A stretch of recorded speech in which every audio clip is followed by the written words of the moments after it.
آپ میئر بن گئے، good, governor بن گئے، بہت اچھی بات ہے، وزیر اعظم بن گئے، وزیر خارجہ بن گئے، وزیر داخلہ بن گئے، ڈی سی بن گئے، اے سی بن گئے، چیف آف آرمی سٹاف بن گئے، ڈی جی بن گئے، آپ تو امیر ہو گئے، آپ کی نسلیں تو آگے نکل گئیں، آپ کی کئی نسلوں کے لیے پلاٹ، مکان، جائیدادیں بن گئیں۔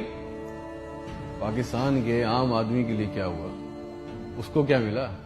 آپ کی موجیں لگ گئیں، ویری گڈ، بہت اچھی بات ہے۔ ہمیں کیا ملا؟ اس سے ہمارا کیا فائدہ ہوا؟ عوامی خدمت کے لیے آئے تھے، عوامی خدمت کی منصب پہ بیٹھے ہو تو عوام کو کیا دیا؟ جواب تو دو۔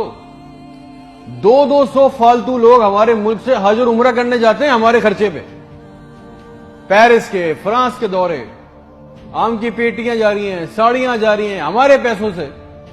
اس سے ہمیں کیا ملے گا؟ اس بات کا تو جواب دو۔ آپ 200 لوگ ہمارے خرچے عمرہ کرنے جاؤ گے، ہمارے گناہ بخشیں گے؟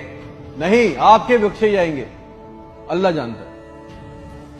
پوری قوم کو ٹرک کی بتی کے پیچھے لگا دیا۔ پاکستان خطرے میں، اسلام خطرے میں، انڈیا دشمن ہے، کشمیر کو آزاد کرنا ہے۔